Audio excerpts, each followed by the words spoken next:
ደሃ ጥቁር ጉንዳን ነው ብለሃል። በነገራችን ላይ እሱ ነገርም የተናገርኩት ስለራሴ ነው። ጥቁር ጉንዳን ብዬ የተናገርኩትም ስለራሴ ነው። ከተሳሳትኩኝ እታረማለሁ። ማልታረምበት ምንም ምክንያት የለም። አጥፍቼ ከሆነ ጥፋቴን እንዲደባበቅልኝ እንዲሸፋፈንልኝ ምናምን አልፈልግም። የአባቴ ዘመዶች በአብዛኛው አሜሪካ ናቸው የሚኖሩት የሚል ነገር ይነገረኛል። እኔ ከእናቴ ጋር ስላደግኩ እንዲሁ ከመሬት ተነስቼ አባቴን ዘመዶች በአካል አላቃቸው አሜሪካ ስለሚኖሩ ብቻ ለምን ብር አይልኩልኝም ብዬ ጠምጄ ያስኳቸው፣ ነክሼ ያስኳቸው። ስለራሴ ነው ያወራሁት፣ ስለሌላ ሰው አይደለም ያወራሁት። የተናገርኩት ስለራሴ ነው። ከእናቴ ተነስቼ እናቴ እንደዚህ አለችኝ ብዬ ስለራሴ ተናገርኩ። ተመልሼ እመጣለሁ ወደዚህ ሐሳብ። ከዛም ሲቀጥል ደግሞ ስለ አባቴ ተናገርኩኝ። አንድ ጊዜ ሐዋሳ አባቴ ጋር ክረምት ሄድኩኝና አባቴ ወደ ቤት ይዞኝ እየሄደ እያለ በእግር ወክ እያደረግን እያለ አልኩኝ ሳይክል ወድቆ ባገኝ፣ ሳይክል እንዲገዛልኝ የፈለግኩት ሳይክል ወድቆ ባገኝ ብዬ አልኩት። በዚህ ጊዜ ትሽ ለቃቃሚ ብሎ አለኝ። ከዛ በኋላ እንዴት ነው አንድ ወጣት ልጅ ሳይሰራ እንዲሁ ከመሬት በቅሎ አንድ ነገር አገኛለሁ ብሎ ኤክስፔክት ማድረግ የለበትም ብሎ አባቴ እኔን ተቆጣኝ። ትሽ የሚለውን ቃል የተናገርኩት እንደውም አባቴ እኔን ያለኝን ነው እንጂ ይሄን ሐሳብ ከአንዱ ቦታ ቆርጠው ወደ ሌላ ቦታ ወሰዱት። ይሄ ጉዳይ በጣም እየከነከናችሁ እየረበሻችሁ ያለ ሰዎች ስላላችሁ ነው። ይሄን ስለምትወዱኝ ሰዎች ነው ማወራው። ሁልጊዜ ውድቀቴን፣ ጥፋቴን ወይም ደግሞ እኔን ማጣጣል ወይም ደግሞ በተቻለ መጠን ስህተቴን ለማስተጋባት ለምትፈልጉ ሰዎች ስለናንተ ምንም አልጨነቅም። ግን በቅን አይምሮ በንጹህ ልብና መንፈስ ስለምትሰሙኝ የኢትዮጵያ ልጆች ስለናንተ እጨነቃለሁ። ብጨነቅም ደግሞ ትክክል ነው እና ቲሽ የሚለው ቃል አባቴ እኔን ያለኝን ነው እንጂ የተናገርኩት መልእክቱን ለምን ገብታችሁ አሰሙትም። 217,000 ሰው አይቶታል። 217,000 ሰው አይቶታል። ከዛ መቀነስ ማጥፋት አንችልም። የመልእክቱ የትምህርቱ ዋና ዓላማ ስራ ስሩ ነው። ሳታጠኑ እርሳሳችሁ ላይ እንዲጸለይላችሁ ይዛችሁ አትምጡ ነው። በአንድ በኩል የብልጽግና ወንጌል ሰባኪ ነው ይሉኛል። እኔ ከየት አምጥተው እንደሚሉኝ እግዚአብሔር ነው የሚያውቀው። ነገር ግን ስራ ስሩ ነው ያልኩት። ስራ ስሩ። ሳትሰሩ እግዚአብሔር አይባርካችሁ። ስንፍና ትክክል አይደለም አልኩ። አሁን በደንብ አድርጋችሁ ስሙኝ። መሞት ትፈልጋለህ? በምን ይሁንልህ ያለችኝ እኔን ነው። እናቴ እኔን ያለችኝ እኔን ያለችኝን ነገር ነው ወደ ልጆቹ አምጥቼ ወደ ወጣቶቹ አምጥቼ መኪና ይገዛልኝ ብለህ ቤተሰብን አታስጨንቅ። ራሴን አጠፋለሁ መኪና ካልገዛችሁልኝ አትበል። እንደውም ስለ መኪና ሁሉ ተናግሬያለሁ። መኪና ይገዛልኝ ብለህ ቤተሰብን አታስጨንቅ። አስተማሪ እኔ በነገራችን ላይ እናቴም አባቴም አስተማሪዎች ናቸው። ያደግኩት በሀብታም ቤተሰብ ውስጥ አይደለም። ድህነትን ጠንቅቄ የማቅ ሰው ነኝ። ስለ ድሃ ጤነኛ አስተሳሰብና መልካም አመለካከት እንዲኖረኝ ክርስቲያን መሆን አይጠበቅብኝም። የተማርኩት ትምህርት 12ኛ ክፍል ጨርሼ ዩኒቨርሲቲ የጨረስኩ ሰው ነኝ። የተማርኩት ትምህርት ሰብአዊነቴ በዚህ ዘመን እንዳለ ሰው ስለ አንድ ሰው ያለኝ ግንዛቤ ማጣቱም ላይ ማግኘቱም ላይ የሚመሰረት አይደለም። ስለ አንድ ሰው የሚያለኝ ግንዛቤ ባለው ገንዘብም ባለው ማጣትም ላይ ይመሰረታል። ለምሳሌ ከዚህ በፊት ስለ ሀብታሞች ተናግሬ ያውቃለሁ እና በዚህ ደረጃ ልክ አይደለም ነገሩ የጮኸው። ግን ቲሽ የሚለው በፍጹም ኢኮኖሚካሊ ገንዘብ የሌላቸውን ሰዎች ለመናገር አይደለም። አባቴ ነው እኔን ያለኝ። አባቴ ቲሽ ለቃቃሚ አለኝ። የሌለ ያልሰራ ከመሬት ተነስተ አንድ ነገር እንዲኖርህ ለምን ትፈልጋለህ ብሎ ተቆጣኝ። እንዲህ ብሎ ሰደበኝ፣ እንዲህ ብሎ ተናገረኝ። ከወጣቶች ጋር ሳወራ በነፃነት አወራለሁ። ከወጣቶች ጋር ሳወራ ሳልጠነቀቅ አወራለሁ። ምክንያቱም በነሱ አውድ፣ በነሱ ሁኔታ፣ በነሱ መንፈስና መንገድ ስለማወራ በነፃነት አወራለሁ። አንዱ ጉዳይ እሱ ነው። ሁለተኛው በምን ይሁንልህ እኔ ማንንም ሞት አልፈልግም። በነገራችን ላይ አንዳንድ ሰዎች አሁን ድሃ ተነካ ብለው ከሚጮሁት ሰዎች በተሻለ በምችለው አቅም ካለኝ አቅም ላይ ብዙ ሰዎችን ለመርዳት ልቤንም ትከሻዬንም እንደገናም ደግሞ ያለኝንም ነገር ከማካፈል ወደ ኋላ ብዬ አላቅም። እስቲ ሙሉ መልእክቱን ገብታችሁ ስሙ። ከዛ የድሃው ጉዳይ ተነሳ። ድሃ ጥቁር ጉንዳን ነው ብለሃልክ። በነገራችን ላይ እሱ ነገርም የተናገርኩት ስለራሴ ነው። ጥቁር ጉንዳን ብዬ የተናገርኩትም ስለራሴ ነው። እንዴት? የአባቴ ዘመዶች በአብዛኛው አሜሪካ ናቸው የሚኖሩት የሚል ነገር ይነገረኛል። እኔ ከእናቴ ጋር ስላደግኩ እንዲሁ ከመሬት ተነስቼ አባቴን ዘመዶች በአካል አላቃቸው አሜሪካ ስለሚኖሩ ብቻ ለምን ብር አይልኩልኝም ብዬ ጠምጄ ያስኳቸው፣ ነክሼ ያስኳቸው። ስለራሴ ነው ያወራሁት፣ ስለሌላ ሰው አይደለም ያወራሁት። በነገራችን ላይ አሁን እዚህ ጋር መጥቼ የማወራው በየዓመቱ ወቅት እየጠበቁ እኔን ለማጣጣልና አገልግሎቴን ለማስቆም ጥረት ለሚያደርጉ ሰዎች ለጥያቄያቸው መልስ ሰጥቼ አረካቸዋለሁ ብዬ አይደለም ማወራው። ለእናንተ ጥያቄ መልስ ሰጥቼ እናንተን ለማርካት ወደ ትላንትም ዛሬም ወደፊትም ምንም ሐሳብ የለኝም። እኔ አሁንም ማወራው በቅን መንፈስና በቅን ልብ እኔን ለሚሰሙ አገልግሎቴን ለሚወዱ ከኔ ለተማሩ ይሄንን እኮ ብዙ ሺህ ሰዎች ፊት ለፊት መልካም ወጣት ላይ ቸርች ላይ ማስተምራለሁ። እኔ ዮናታን አክሊሉ ደሃ እንደማልንቅ ደሃ እንደማልጠላ ከንግግሬ በላይ ኑሮዬና አገልግሎቴ የመጣሁበት መንገድ ይመሰክራል። እና ከዚህ አንጻር አጎቶቼን ገና ለገና ገንዘብ አላኩልኝም በሚል ዘመዶቼን በሚል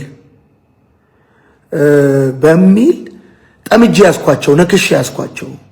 ምክንያቱም ከዛ በፊት ለፊት ያለውን ነገር እኔ እንግዲህ ይሄን ነገር ሐሳቡን ለማብራራት ብዬ ቃላት ጨምሬ አልናገርም፣ ግን በደንብ ስሙት። ድሃ ጥቁር ጉንዳን ነው የሚለውን ሐሳብ የተናገርኩት እኔ ቤተሰቦቼን ጠምጄ ያስኩበትን የገዛ ዘመዶቼን ጠምጄ ያስኩበትን አጠማመድ ለመናገር ነው እንጂ ማንንም ለመናገር አይደለም። ስለራሴ ነው የተናገርኩት። እንዴት ባለ ሁኔታ ቤተሰቦቼን ገና ለገና አልረዱኝም፣ ከአሜሪካ ስለሚኖሩ በስመ አሜሪካ ገንዘብ አላኩልኝም ብዬ ጠምጄ ያስኳቸው። ልክ ጥቁር ጉንዳን ነክሶ እንደሚይዝ ልክ እንደዛ ነክሼ ያስኳቸው። ምንም ባላረኩት። ለምንድን ነው እነሱ ለኔ የሚልኩልኝ? ለምንድን ነው እነሱ የምጠምዳቸው? የአባቴ ወንድሞች ቤተሰቦች ብቻ ስለሆኑ በአካል እኮ አላቃቸውም። ከሚነገረኝ ነገር ተነስቼ ቅድም እንዳልኳችሁ እግዚአብሔር አለቴ ነው ማለት እግዚአብሔር ድንጋይ ነው ማለት አይደለም። እግዚአብሔር የመኖሬ ህልውና ነው፣ ህልውናዬ ነው ማለት ነው አይደል? እግዚአብሔር እረኛዬ ነው ማለት ምን ማለት ነው? እግዚአብሔር እረኛዬ ነው ማለት እግዚአብሔር ጠባቂዬ ነው ማለት ነው። በቃል ለቃል ቃል እንደ አውዱ ነው መፈታት ያለበት። ቃል በተነገረበት ሐሳብ ነው መተርጎም ያለበት እና ሶስቱም ስለራሴ ስለኔና እናቴና አባቴ እኔ ደግሞ ስላጎቶቼ የተናገርኩት ምሳሌ ነው እንጂ የቆረጠው ልጅ የቆረጠውበትን ቦታ ለምን እንደቆረጠው የሱ ቲክቶክ የሱ ሐሳብ ቫይራል እንዲሆንለት ስለሚፈልግ እና ብዙ ሰዎች ማከብራቸው ትልልቅ ሰዎች ሁሉ እንኳን ሳይቀሩ ይሄን ሐሳብ how on earth አሁን በተባለበት አውድ እኔ አይደለሁም አንድ ቤተሰብ ያለው ከዳ ቤተሰብ ተወልዶ ያደገ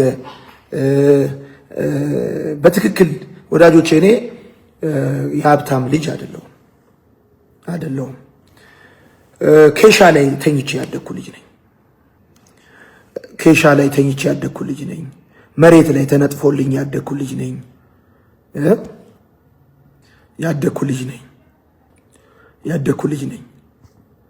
እና ማን በነገራችን ላይ ሰው ደግሞ ኢንተርምስ ኦፍ ገንዘብ ኢንተርምስ ኦፍ ቁሳቁስ ሊለካ እንደማይችል በትክክል አውቃለሁ። በመልእክቱ ውስጥ ዋናው ሐሳብ ምን ነበረ? በመልእክቱ ውስጥ ዋናው ሐሳብ ሰው ድሃ ሊሆን የሚችልባቸው ምክንያቶች አሉ። አንዱ ስንፍናው ነው። ሁለተኛው መጥፎ ባህሪው ነው። ይሄን ነው ስናገር የነበረው። ይሄ ነው ስናገር የነበረው እና 3 መሰረታዊ ጥያቄዎች ነው የተነሱት።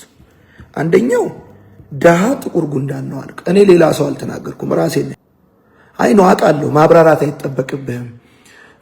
ወዳጆቼ እንግዲህ መልስ ላለመስጠት በጣም ከራሴ ጋር ታግያለሁ። ነገር ግን እንደው ከምጠብቀው ሁሉ በላይ አንዳንድ ማከብራቸው ሰዎች ሁሉ ነገሩን ከአውድ ውጪ ተርጉመው ሌላ ቦታ ወሰዱት። በነገራችን ላይ ካልኩ ብያለሁ ብዬ ኃላፊነቱን መወስድ ሰው ነኝ። ያመንኩበትን ነገር ተናግሬ ኃላፊነቱን መወስድ ሰው ነኝ። ይሄ ግን ከአውድ ውጪ ነው የተተረጎመው። በ3ቱም ቦታዎች ላይ የተናገርኩት ስለ ራሴ ነው። 2ቱ ቦታዎች እናቴ እኔን ያለችኝ፣ አባቴ እኔን ያለኝ። አንደኛው ደግሞ እኔ ስለ አጎቶቼ፣ ስለ ቤተሰቦቼ፣ ስለ አባቴ ቤተሰቦች የነበረኝ ምልከታ ነው እና ከዚህ አንፃር ነገሩን እንድትወስዱ ትፈልጋለሁ። አሁን ከተናገርኩት የተለየ የተጨመረ ሐሳብ የተናገርኩ ከመሰላችሁ ግቡና ሙሉ ትምህርቱን ዩቲዩብ ውስጥ እዩት፣ ግቡና ተመልከቱት። ስለዚህ ለማጠቃለል ማለት ነው እግዚአብሔር ይባርካችሁ። በተቻለ መጠን ዮናታን የተናገረው በዚህ አውድ ነው ብላችሁ ስትናገሩ የነበራችሁ እግዚአብሔር ይባርካችሁ። ይህንንም መንገድ ደግሞ ተጠቅማችሁ እኔን ነጥብ ለማስጣል ወይ ደግሞ ኢሜጅ ለማበላሸት አገልግሎቴን ለማደናቀፍ እንደዚህ የሞከራችሁም ሰዎች እግዚአብሔር ይባርካችሁ። እኔ የምናገረውን ነገር በትክክል አውቃለሁ። በእርግጥ ወጣቶችን ሳስተምር በነፃነት አወራለሁ። በነፃነት ነው የማወራው። በነገራችን ላይ ወጣቶችን ሳስተምር እኔ ተቆጥቼ አውቃለሁ። ማልቀስ ብቻ አይደለም ተቆጥቻለሁ። ባለፈው ዓመት እናቱን ፊት ለፊቴ ሲሰድብ ሲመታ የነበረ ልጅ ጋር ተጋጭቻለሁ። ለምን ትመታታለህ? ለምን ትነካታለህ? ባሳደገች ነው ወይ ብዬ ተቆጥቼ አውቃለሁ። ጥያቄው መኪና ይገዛልኝ አለበለዚያ ገልሻለሁ እና መኪና ይገዛልኝ እያልክ እናትህን የምታስጨንቅ ራሴን አጠፋለሁ እያልክ ብዬ በምን ይሁንልህ መሞት ትፈልጋለህ ብዬ ያልኩት ራሱን እንዲያጠፋ አይደለም። ቆሜ እኮ እያስተማርኩት ያለሁት የስንፍና አደጋዎች የሚል ማለት ነው። ቆሜ እያስተማርኩ ያለሁት እኮ ጠዋትና ማታ ከልጁ ጋር እያሳለፍኩ ያለሁት ልጁ እንዲለወጥ ነው፣ ራሱን እንዲያጠፋ አይደለም። ማንም ራሱን እንዲያጠፋ አልፈልግም። ግን በነፃነት ከወጣት ጋር እንደሚያወራ ሰው በነፃነት እያወራው ምቆጣውን እየተቆጣው ከሚያዝነው ጋር እያዘንኩ ከሚያለቅሰው ጋር እያለቀስኩ የቸገረውን ገንዘብ እየሰጠው ሲኖረኝ ገንዘብ እየሰጠው ካልኖረኝ ልብሴንም እየሰጠው እንደማገለግል ላለፈው 8 ዓመት የታወቀ የተገለጠ ጉዳይ ነው። አሁን ላይ እኔ የኢትዮጵያ ሕዝብ እንዴት እንደሚኖር አውቃለሁ። በፍጹም ኢኮኖሚካሊ በድህነት ውስጥ ያሉ ሰዎችን ክብር ለመንካት ስብዕናቸውን ለመንካት ብዬ የተናገርኩት ነገር አይደለም። እኔ ለምሳሌ አንዳንድ ልጆች ቤተሰቦቻቸው ከአረብ ሀገር ወይ ከአሜሪካ ወይ ከአውሮፓ ወይ ከአውስትራሊያ ገንዘብ እንዲልኩላቸው ኤክስፔክት ያደርጋሉ። የማይልኩላቸውን ፋሚሊዎች ደግሞ ጠምደው ይዛሉ፣ ይቀየማሉ። ይሄንን ነገር ለማስጣል ይሄን ነገር ለማስረዳት ፈልጌ እኔም እንደናንተ እንዲያስብ ነበር። አጎቶቼ አሜሪካ ስለሚኖሩ ለምን ገንዘብ አይልኩልኝም ብዬ ጠምጄ ነክሼ ያስኳቸው እንደ ጥቁር ጉንዳን። አያችሁ፣ አንደኛ ስለራሴ ስንፍና እናገራለሁ እዛ ትምህርት ላይ እኔ ስለ ስንፍና ይናገራሉ። ምክንያቱም ወጣቶቹ የሚማሩት ከኔ ትክክል ብቻ ሳይሆን ከኔ ጥፋትም ስለሆነ ከኔ ስተትም ትላንትና ካጎደልኩትም ነገር ከመጣሁበትም መንገድ እንደሚታወቀው ኢትዮጵያ ውስጥ አብዛኞቻችን እንግዲህ ስንማር ከጥንካሬያችን እንጂ ከስተቱ የሚያስተምረን ሰው የለም። አይ ዋዝ ሮንግ፣ ተሳስቼ ነበር። እንዲህ ብዬ ነክሼ ያስኳቸው። አያችሁ፣ ደሃ ያደረገኝ ስንፍናዬ ነው። ስለዚህ እኔ መስራት፣ መማር፣ መትጋት፣ በትምህርቴ ጥሩ ውጤት ማምጣት ከፊት መሆን ሲጠበቅብኝ ገና ለገና ከዛ ከአሜሪካን የአባቴ ዘመዶች ይልኩልኛል ብዬ እነሱን ጠምጄ ያስኳቸው። ስለዚህ ምን አልኩኝ? ግቡና ስሙት። 53ኛው ደቂቃ ላይ ገብታችሁ መስማት ትችላላችሁ። ለምን የተቆረጠ ስትሰማላችሁ? የሁለት የሶስት ሰከንድ ከምትሰሙ ማለት ነው።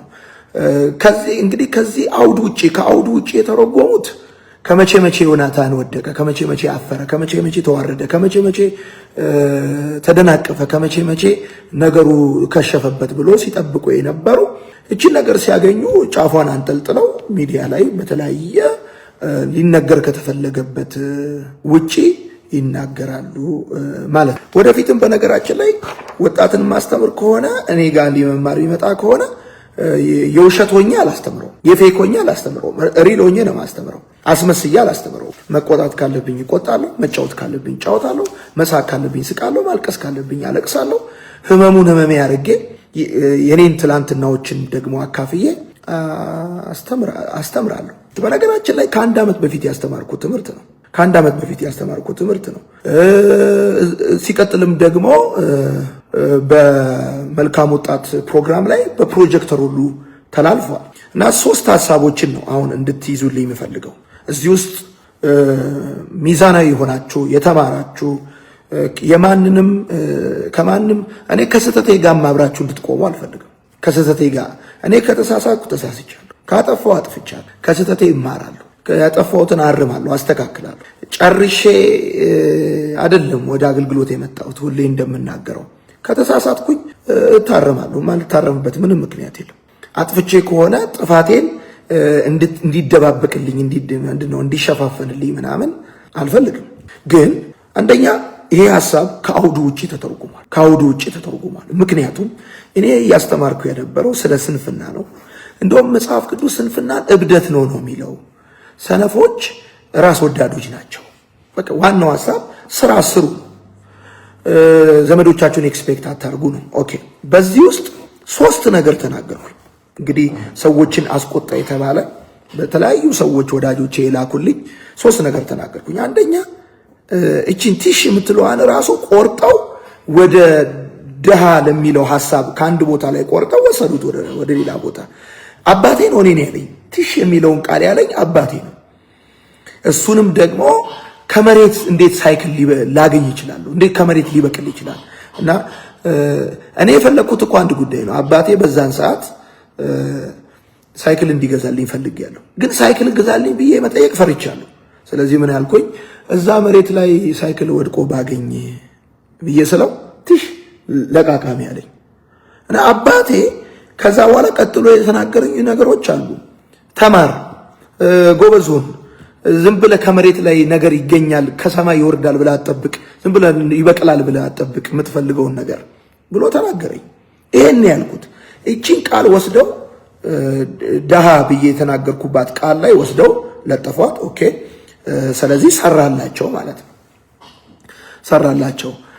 በነገራችን ላይ ይሄንን ያቀናበርከው ልጅ እዚህ ጋር ላይ እንዳሻው ኮሜንት ላይ አስቀምጦላችኋል። ይሄን ያቀናበርከው ልጅ ተሳክቶልሃል አልተሳካልህም? ያልተሳካልህ እኔን አላቆምከኝም፣ አታቆመኝም። የተሳካልህ ደግሞ ድሮም ይጠሉኝ ለነበሩ ሰዎች፣ ምክንያት ይፈልጉብኝ ለነበሩ ሰዎች እኔ ከተናገርኩት አውድ ውጪ ሐሳብ አቀብለህ ጥላቻቸውን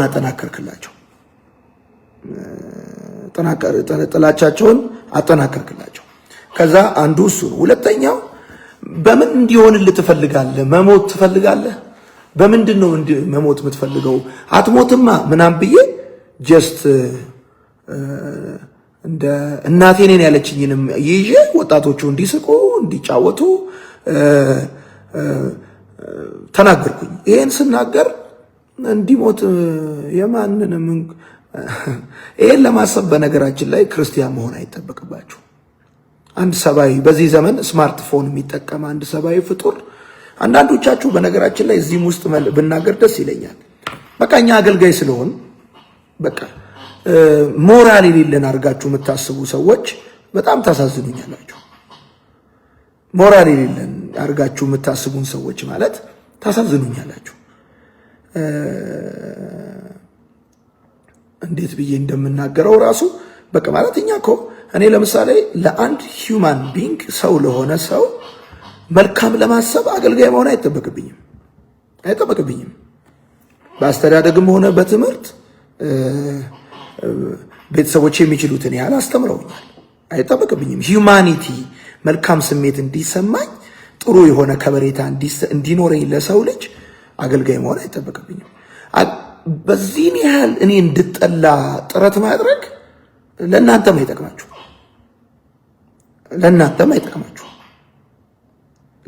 አይጠቅማችሁም ማለት በዚህን ያህል ደረጃ ማለት አትሊስት ሂውማኒቲ የሚባል ነገር አለ። ሰብአዊነት፣ ሰውነት የሚባል ነገር አለ። እሱ አለ እኔ ጋር። በነገራችን ላይ በጌታ መሆንም አይጠበቅብኝም። ይህንን ሰው በዓለም ሆኖ እንኳን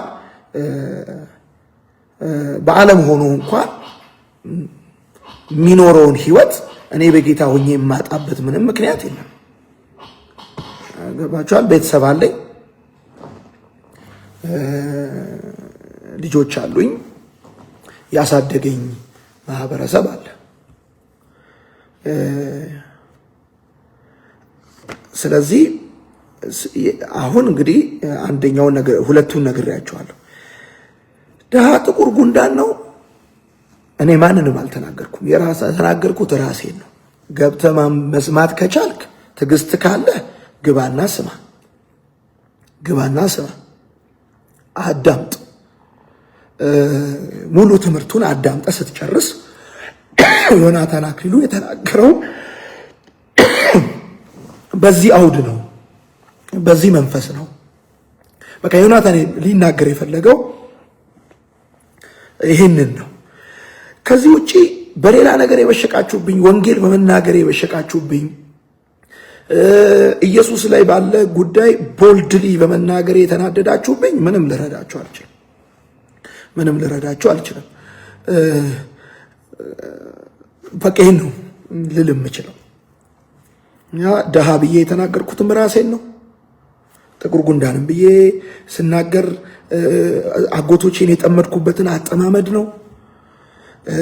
ከዛም ደግሞ እናቴ እኔን ያለችኝን የተናገርኩት፣ ከዛም ሲቀጥል ደግሞ አባቴ እኔን ያለኝን የተናገርኩት እና ግልጽ ከሆነ ቅን አይምሮና መንፈስ ያላችሁ በመልካም ልትረዱ የምትችሉ ሰዎች እዚህ ጋር 40 ደቂቃ የተነገረን ትምህርት በአንድ ሰከንድ በሁለት በሶስት አንድ ደቂቃ ባልሞላ ንግግር እንዲህ ለማለት ነው ተፈልጎ ማለትም ራሱ ትክክል አይደለም እና ወዳችኋለሁ። መልካም ወጣት ሰኔ 2 አገልግሎቱ ይጀምራል። ምዝገባው ይጀምራል። መልካም ወጣት ሐምሌ 6 ነው የሚጀምረው ፕሮግራሙ የሚጀምረው። እኔ ራሴ አሁን እንግዲህ ይሄ ትምህርት ዩቲዩብ ላይ ከተጫነ 1 ዓመት ነው። ስህተትም ልሁን ትክክል ይሄን ያህል ጊዜ መጠበቅ አያስፈልግም። 1 ዓመት ነው ዩቲዩብ ላይ ከተጫነ፣ ይሄን ያህል ጊዜ አያስፈልግም።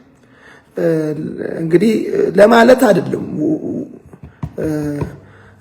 ለማለት ሳይሆን ሁሌ መልካም ወጣት በመጣ ጊዜ ዮናታን አክሊሉ ምን ተሳስቷል የሚል ፎልት ፋይንደር የሆኑ ሰዎች ፈልገው የሆነ ነገር ያመጣሉ።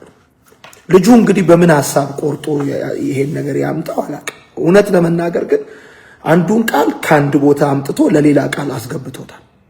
ትልልቅ የሚባሉ ሰዎች እንኳን ይሄን ጉዳይ እስቲ ቆይ ገብቼ ልስማው ከማለት ይልቅ ለአጀንዳቸው መጠቀሚያ ሲያደርጉት፣ በነገራችን ላይ እኔ አገልግሎት ባቆም እናንተ ለመቀጠላችሁ ምክንያት አይሆንም።